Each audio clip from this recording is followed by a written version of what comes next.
everyone, and welcome to today's webinar, 7 Lessons Learned in Contract Negotiation. I'm Montana Townsend, and on behalf of the Western Bankers Association, I'd like to thank you for joining us today.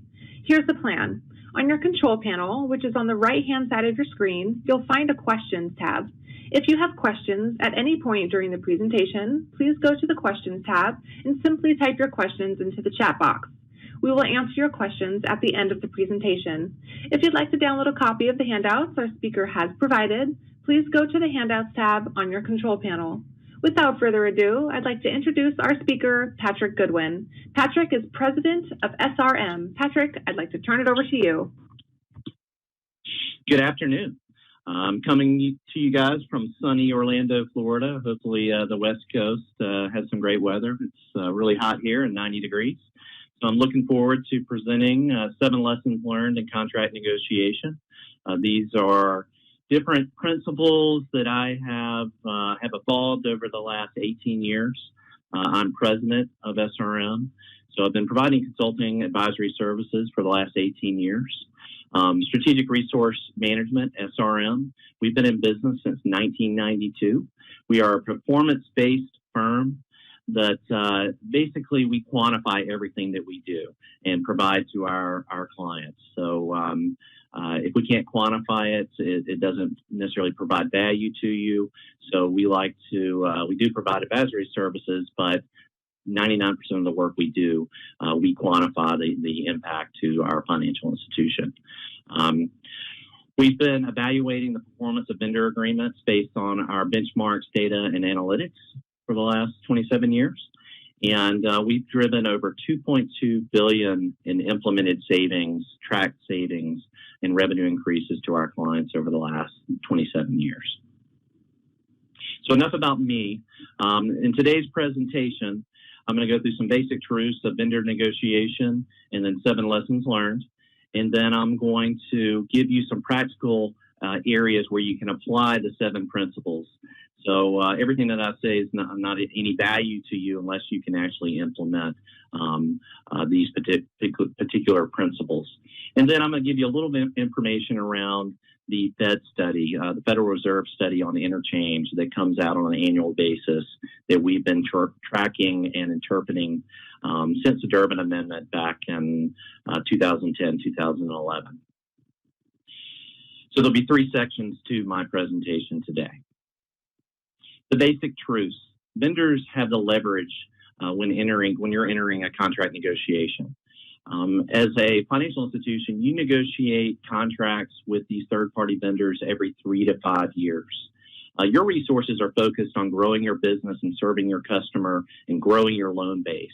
All the different software and services that you procure from third parties, that's really not your focus. So you're focused on growing your business. There's a high transaction cost to ever change any vendor relationship. And then you have limited view of market terms of what's going on in the market. The vendors have the advantage. They negotiate dozens of agreements each year. They have resources dedicated to negotiating agreements on a daily basis. And they know there's limited threat that you're ever going to leave them potentially. Any key vendor contracts, core contracts, processing contracts, you very seldom change unless you're having service issues in most of those areas. And they have a broad view of what the market terms are. So they're doing and negotiating these agreements on a daily basis. What can you do? I had a client, this is a quote from one of our clients, who said, "I have always been a competent negotiator. I saved my bank hundreds of thousands of dollars. Later, I found out it could have been millions." So it's all about information. And that's what I'm going to provide to you guys today. So that's really important to understand. You might think you had a good deal, but it might not be the optimal deal.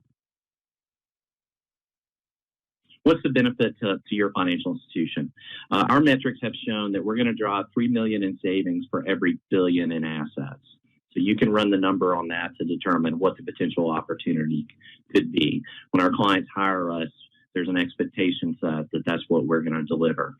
If you guys remember Jerry Maguire, if you're from the late 80s, 90s, the Show Me the Money movie where Jerry Maguire and Cuba Gooding Jr. He was negotiating his deal, his contract, and for his football contract, NFL contract, and he goes in to show me the money. So hopefully, after a couple of slides, you'll start seeing where the money is and how you can potentially provide savings to your organization. Lesson 1, you have to develop a disciplined approach to contract negotiation. You have to prioritize your objectives before even starting the process. With each vendor relationship, you have to look at everything: pricing, service, and delivery, business flexibility, governance and safeguards, the vendor's capabilities and functionality, process improvement. What are they providing to help you run your bank more optimal and to optimize your overall delivery to your customer? And this whole ecosystem is vendor optimization. So each one of our clients is different. We might come in and it's solely pricing driven and they have service levels are great and there's no issues. So we're driving to the best in market price. But in most cases, everything's not perfect. We have to ask our clients and say we're doing a core processing assessment. It's a loaded question when I ask if you're happy with your core processor. That is something that does not exist.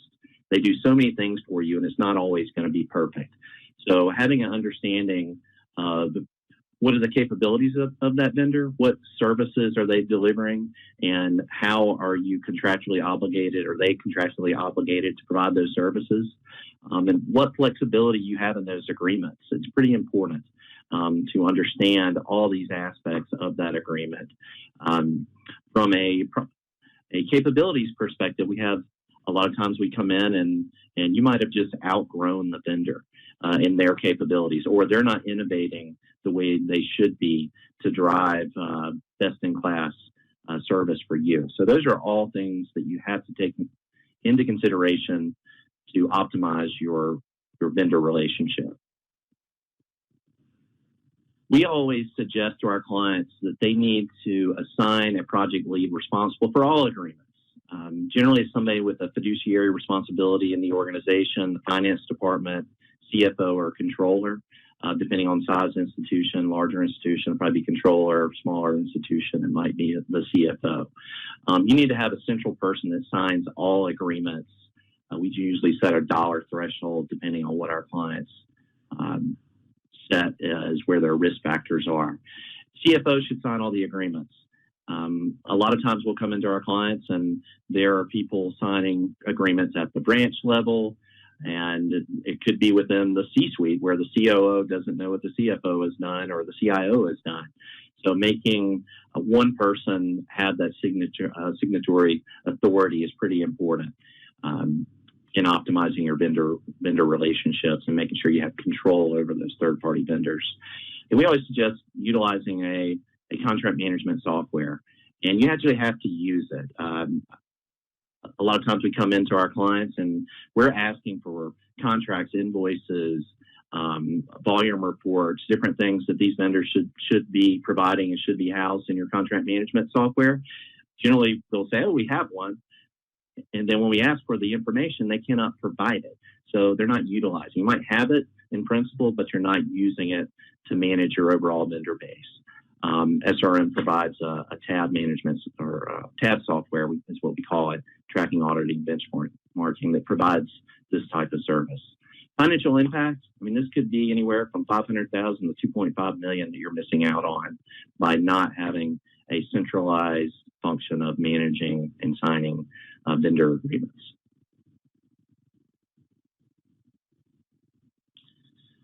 Lesson 2, understand the how and when. A lot of times we'll come in and ask the question of when are your contracts coming due? And our client will say, well, that one's out 24 months out, or it's 12 months out.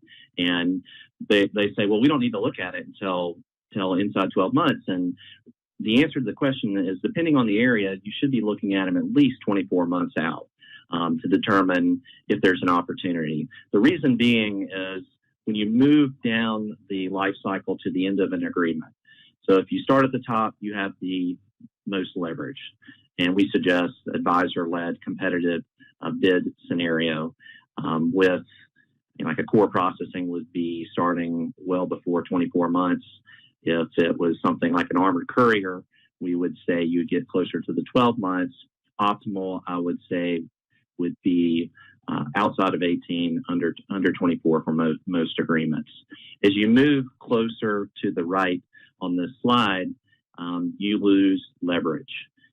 Most vendor agreements in any payment space, the auto-renew terms are 180 days. So once you get past that 180 days, you've lost all leverage. And if you track back in the negotiation process to go through a competitive bid, generally takes you more than 6 months. So you're outside 12 months. And if you really want to be safe, you pull it back to the 18 to 24 months is optimal. The power of that auto-renew clause, I cannot count how many times I've come into a financial institution and they're in a 5-year auto-renew. And that means you have 5-year-old pricing depending on where you are in the auto-renew, and it's just not good terms. It's standard terms that most vendors put in their contracts, but they will always negotiate those down. And you guys are managing 700 or 70 to 100 different key contracts within your organizations. So we always sometimes suggest that when we come in and there's contracts that are further out and have bad terms in them, go ahead and issue where you're not going to allow them to exercise their auto-renew clause and set new terms to that auto-renew clause that you're going to go month to month or an annual auto-renew. It's pretty important to do that. You never know when somebody is going to leave the organization or change roles and then somebody's not managing the agreements. Vendor management tools and software are necessary to make sure you don't miss those agreements. But we come across this often where our clients are in that auto renew and you lose all leverage. You miss the deadline and it could be 12 to 5 years with current rates. So we've seen scenarios where the original agreement was signed in the late 90s and they still have that pricing, and the pricing has gone down by more than half, and you've got less than market terms. Financial impact on service, the features provided by the vendor, and the functionality review, you don't get that if you've auto-renewed. And this could cost you anywhere from $500 to $2.5 million. So don't be a victim of a bad auto-renew clause. Lesson 3, take a look around. This is the number one tip. Competition maximizes leverage. So a competitive process optimizes the price. No one knows what the market price is unless they go through a bid process. Over my last 18 years, I've seen different areas come down tremendously.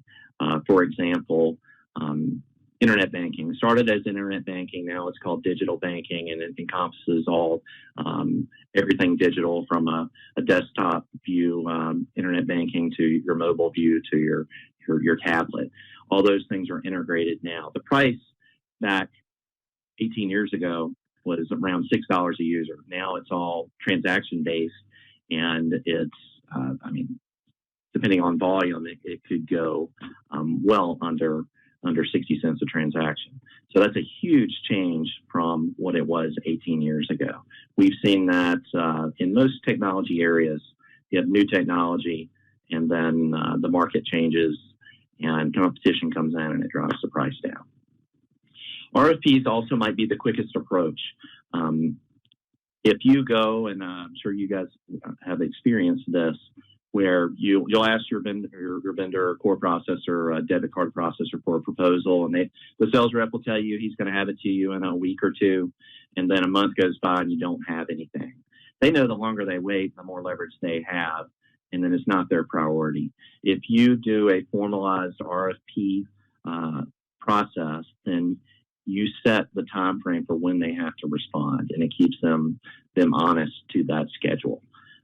In a debit card core processing RFP, standard's 4 weeks for them to respond, and it seems like somebody's going to ask for an additional week.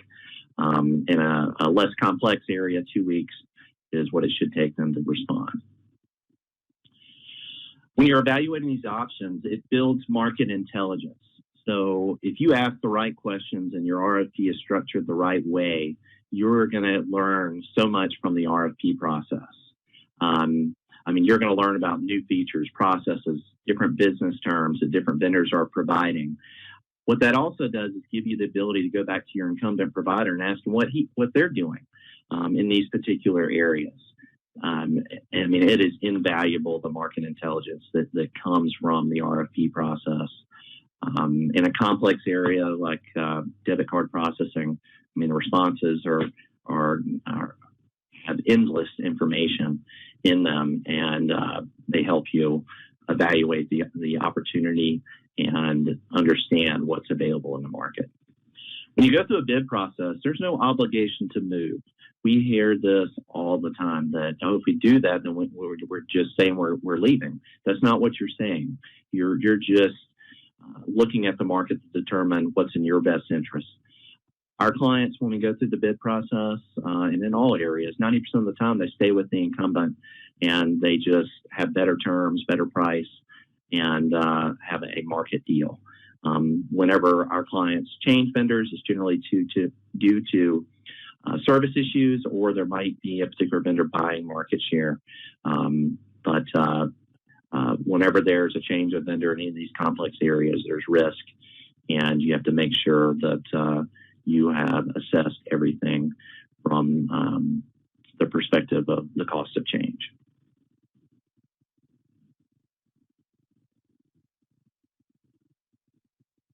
As I said, this is by far the number one tip. Whenever you apply an RFP process to all your key areas, it's going to drive an additional 30% in savings. A lot of times our clients will bring us a proposal and they'll say, yeah, we have a proposal. And I'll say, so they gave you 10% savings, right? And they were like, well, yeah, how'd you know that? And I was like, that's the standard amount they have that they're going to get. And the market might drive 30% savings. The most I'd ever seen was 80% savings on a processing contract where it was just way out of market. So you can have a tremendous impact on your organization. This is another one that could drive $500,000 to infinity in potential savings by applying the RFP process to all your key vendor agreements. Lesson 4. Negotiate renewal terms, and this is what I was speaking of earlier in the timing, but these are the actual terms. So standard favors the vendor, single renewal term, favors you, a shorter renewal term, unlimited renewal terms. The trigger. The vendor generally is not going to come tell you that your contract that you're coming up on the auto renew cycle. They're going to let it happen. So the trigger, it's automatic unless you provide notice, and you need to have it written in your contract that it's at your election. The notice date, 6 months, non-auto renew, no obligation to inform the client of the approach, 6 months, and they have to provide notice. Terms impact. If you get caught in a auto renew that is in excess of a year or two, then you could have increased pricing. It gives them, they could apply their overall increases they provided to their other clients, and you could have relaxation of performance standards in the renewal term. Major provisions should, the way your agreement should read, major provisions all stay in effect during the renewal period, and relaxation of the exclusivity and reduction of pricing. So you give them an objective if you get into an auto renew scenario where they should provide savings.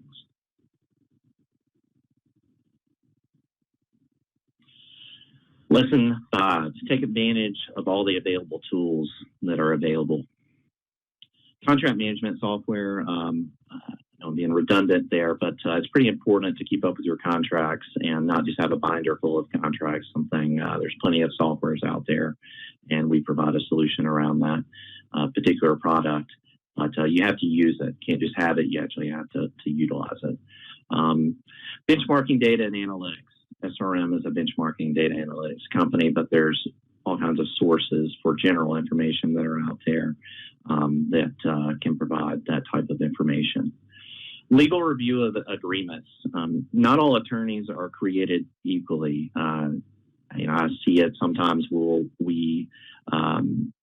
work with our clients with their internal counsel, but they're not doing core contracts on a daily basis or processing contracts on a daily basis.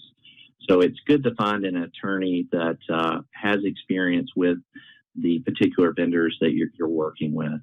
We have some firms that I've recommended that have done a great job for our clients, but it streamlines the process. You're going to get a fair agreement from a legalese perspective, and it provides long-term peace of mind that you've got a good legal contract that covers you. I know I'm particular to this, but advisory firms. It's smart to look for outside counsel such as SRM. You're doing this and focused on banking. You're not focused on these agreements. So hiring somebody or a firm that focuses on vendor agreements is pretty important. Information is power. That's what SRM possesses. We've been negotiating these deals for 27 years. So our benchmark database of understanding what the market will bear in particular areas is vast. And having that information to negotiate and ask for the right items is pretty important. Lesson 6, M&A creates opportunities to renegotiate agreements. This is pretty important in our current environment because it seems like it's a daily occurrence that financial institutions are merging and acquiring other institutions. Whenever you're acquiring another institution, you have to account for everything that goes into that particular agreement. Accounting for the growth, your buying power with those particular vendors is pretty important. All your terms are up for renegotiation at that time if you have an open mind to look at the vendor base.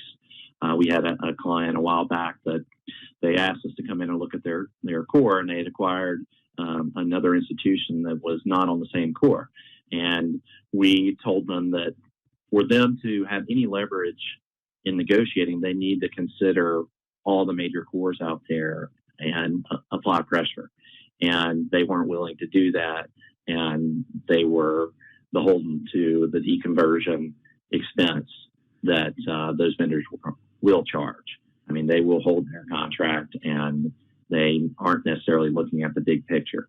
So you have to have a big picture view whenever you acquire another institution to maximize or minimize the deconversion and penalties in those agreements and drive the best-in-class savings. We recently did an M&A evaluation of a bank in Texas, and it was a $2 billion bank buying a $150 million bank, and they had us review their core processing agreements from the institution, the $150 million institution, and they thought there was a couple $100,000 in liability in those agreements. We completed our assessment. It was $800,000, and it gave them the data to negotiate a better deal for the acquisition of that particular institution. So M&A is pretty important. This could lead to 100 to 5 million. You don't want to surprise and when you acquire an institution and they have major liabilities in all their major contracts. So hiring an advisor to help with that. Key questions to ask if you were to do this on your own. Do you have the complete contracts? It seems like the key pages are always left out whenever we do these types of assessments. We know what to look for, so we know the key terms in this. A core contract could be a 200-page contract, but there's probably less than 3 pages that matter in those particular agreements. So knowing how to get to those particular terms.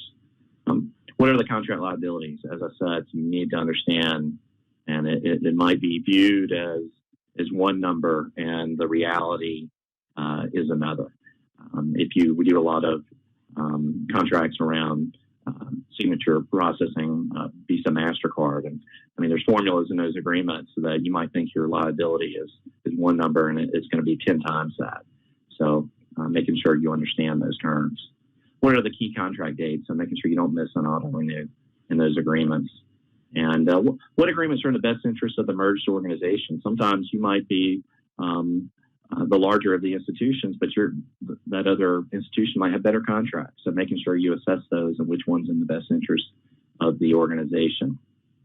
And lastly, do you have the right staff and the people that can do those types of assessments? I've always described our business as the guy that likes to argue or girl that likes to argue, and it's like a controlled argument in a negotiation. Not many people like doing that. So making sure that you pick the right person within your organization that enjoys that. If they don't enjoy it, then they're probably not going to do a good job for you. Lesson 7, relationships are key. Be nice could equal the best price. We always say keep it professional. Good relationships lead to the best deal and best-in-class service. How do you do that and then apply a RFP process to all your agreements? I mean, the easy answer is you set a company policy that all key areas have to go through a competitive process, and you're going to solicit proposals. So those key vendors, the core vendors, the processing vendors, digital banking vendors, I mean, those are key to you running your organization. If they know it's your policy that it's going to go to bid every time, they're going to respect that. They don't want you to do that because they don't want you to know what's out there. But if it's company policy, the other guy's the bad guy. So set that company policy and live by it on a daily basis. That's pretty important. You also have to provide adequate time for these vendors to get to know you. A lot of times you don't like to do that or you don't have time. It's important to make the time or somebody in your organization with the alternative vendors to get to know them. If you don't get to know them, they're not going to give you a competitive bid. You're really not going to see what's in the market. If they feel they're just being used for pricing and that you're not taking the time to get to know them, then you're not going to get the best deal. I always tell a new project manager that comes on board with SRM that when I was doing the negotiations that I would know what college they went to, how many kids they had, the sales rep I was dealing with is who I'm talking of, and I'd get to know them. And I genuinely wanted to get to know them. I like relationships and get to know people and where they come from and what drives them. So it's pretty important that you take the time to do that. The financial impact, I mean, this is priceless. Good relationships go on forever. People change jobs and you never know when you're going to need that person. So make sure you give them the time.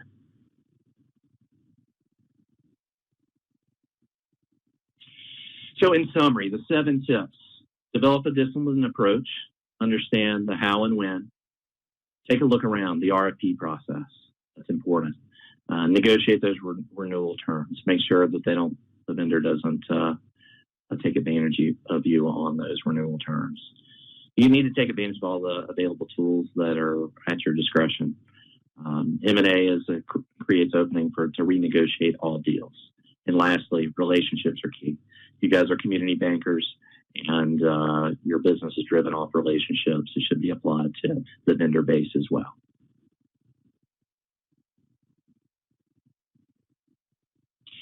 So where should you apply these 7 principles? This is the payments ecosystem, this slide. It's made up of 7 different areas, and consumer checks is still in there. So just to give you a little history, that's how SRM started advising back 27 years ago, and it evolved into all these areas. So we're a market leader in advising our clients and negotiating these contracts. But we still do checks, and there's still opportunity. One thing that is a common thread amongst all these vendors is you probably don't know how much money you're paying them. And that gives them the opportunity to charge you what they want to charge you. So, and the reason being, in all these areas, in the card areas, there's interchange. So depending on your vendor relationships, you might be being paid directly from Visa, MasterCard, or your PIN network, or it could be coming through your processor. Are you getting all the money that you should be getting? Consumer checks, you sell checks, but your bill doesn't show you the net amount that they actually charge. Your customer might be paying for some items and you're paying for others, but the reporting is going to show you a net number, and you might think you're paying them $100,000, but you're paying them $500,000. So making sure you're looking at the right items within these agreements. Starting out at the top, the card branding. That's not your brand. That's Visa, MasterCard, front of card. So that's your primary debit card or credit card, and the brand behind it that processes the signature transaction. Credit card processing, debit card processing, ATM driving. There's multiple aspects of vendors that provide these services, and they all intertwine into these other vendors with the network. The PIN POS networks, there's multiple. I had somebody make a statement to me the other day, and they were like, well, they were in California, and they were like, well, STAR, that's our regional network. There is no such thing as a regional network anymore. All these networks are global networks from an acceptance perspective. So that might have been the case 15 years ago. It's no longer the case. And then digital banking. I just changed this name. It used to be Internet Banking Mobile. Now it's called digital. That's a hot button right now. So that's something that in the community space, to compete with Capital One that has 9,000 programmers building their platform, and those services are somewhat table stakes in banking. So it's pretty important that you pick the right solution and understand your overall digital roadmap going forward. So where you are to where you want to be 5 years, 10 years from now. And that is going to change every single year. So those are vendors in that space that are providing those services that we work with on a daily basis.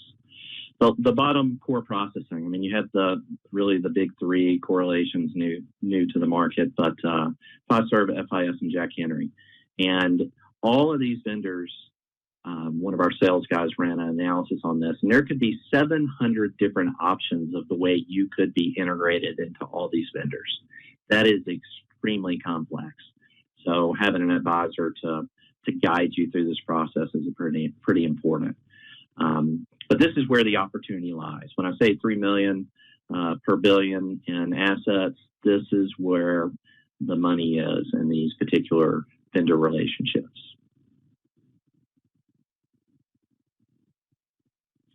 In a real life scenario, this is a $2 billion institution that we've been working with for well over 10 years.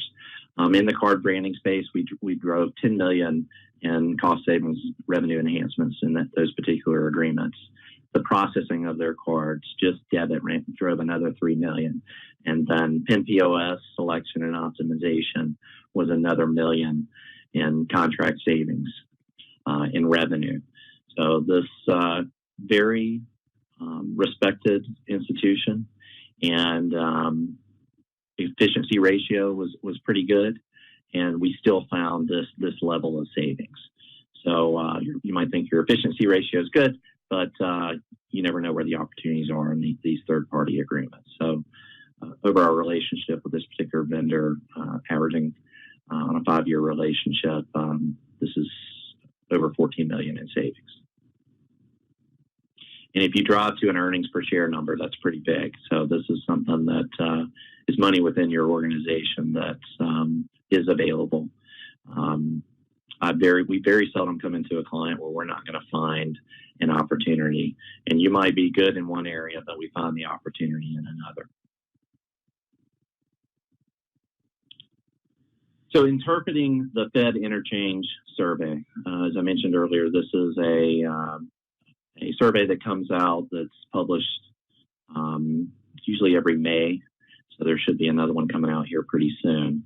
But this is data, independent data, that tracks from 2009 going forward through 2017. Discover is in here. They are outside the box option. and they don't have the client base or the card base probably to have very accurate numbers. They emulate interchange to MasterCard, and as you see in the last Fed study, that it was equal to MasterCard's interchange. If you look at the progression over the last, I guess we're going on 10 years now, Visa and MasterCard were fairly close pre-Durbin, and then post-Durbin, MasterCard stayed where they were, about even. Visa dropped from a signature transaction perspective. They actually came up just a little bit this past year, or in 2017. But there's still a delta between the two networks. That's top-line revenue, interchange revenue that then account into all the costs that go into processing and transaction. But that is what you cannot control, and that's set by Visa, and MasterCard's not set by a bank. They have a internal board that sets the interchange, and it's not influenced by a particular bank. The next slide is PIN interchange. This is pretty important as well. I know our audience today is all exempt issuers under 10 billion. I do have the non-exempt in here. So if you went over 10 billion, your interchange is going to be cut in half from not in half on a PIN transaction, but a signature transaction is about double this. But these are the PIN networks in the ranking. So if you look at Interlink, which is owned by Visa, and then the rest of them rank down, so NICE, Pulse. Generally, we're going to see NICE and Pulse are going to be at the top. One of the market leaders from a number of transactions is Star. So if you look at that, there's a 10-cent difference between NICE and Star. So that's a pretty big difference from a top-line revenue perspective for a PIN transaction. The merchants control how the transactions are routed now, so it's important to pick the right networks because they can only route over the network that's actually on your card.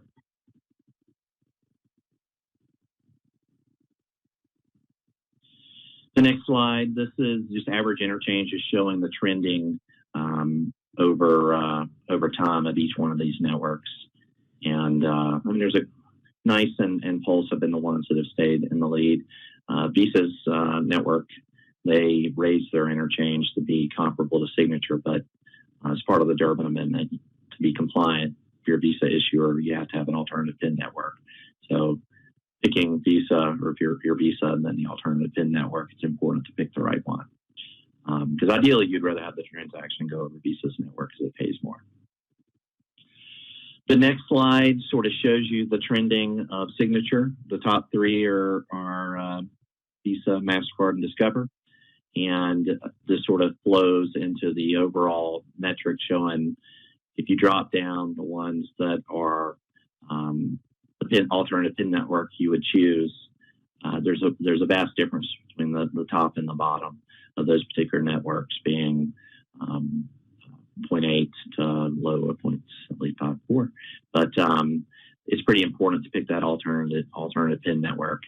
And to be compliant, you're going to be Visa, and they have the ability to take a PIN transaction over their signature rail and an alternative PIN, being one of the other networks that's not owned by Visa. If you're MasterCard, you're going to be MasterCard Maestro and then pick an alternative PIN network. It's pretty important not to have multiple networks because that's called the race to the bottom, because you're giving the merchant the ability to route the least cost interchange to the financial institution. These are extremely complex. We are doing a lot of optimization studies in this particular area for our clients. It's very regionally driven as well. As to if you have Walmart in your area, it's going to drive your interchange down, and some of the big box stores, just because they've negotiated deals with these particular vendors. So if they negotiated a deal 1 month, you might see transactions over one network, and it might switch to a different network the next month that in the end is you're making less money. Pretty important, pretty complex, and this is where we're finding some of the biggest opportunities. So in summary, don't let your money go out the door with these vendors, and hopefully applying the 7 principles and then knowing where the opportunity lies in all these payment categories is where you would focus so that you can optimize your overall vendor relationships and have optimal pricing going forward while maintaining all of the service requirements. As I said, SRM in the beginning, I mean, we serve over 700 clients currently. We've completed over 6,800 projects, and we've driven over $2.2 billion in impact to our clients.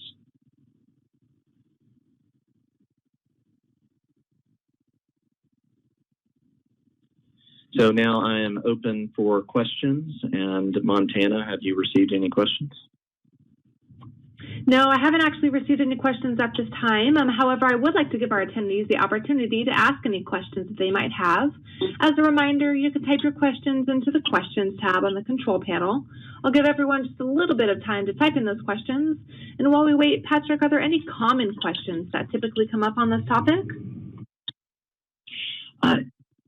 A lot of times we're asked, like, when does it make sense to hire a procurement professional and to build out your own practice?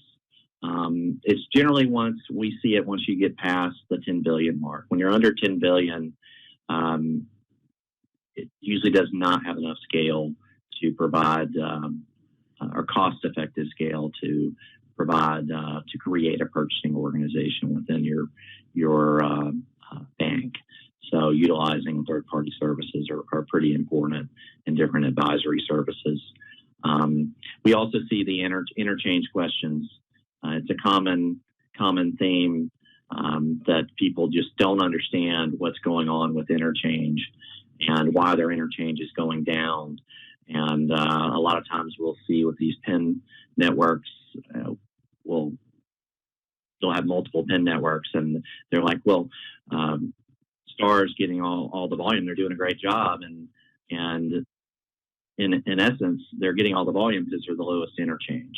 So we get a lot of questions around the particular networks, and then the RFP process, and how to do that, and how to ask the right questions. And it's pretty important to understand where you are and where you want to go.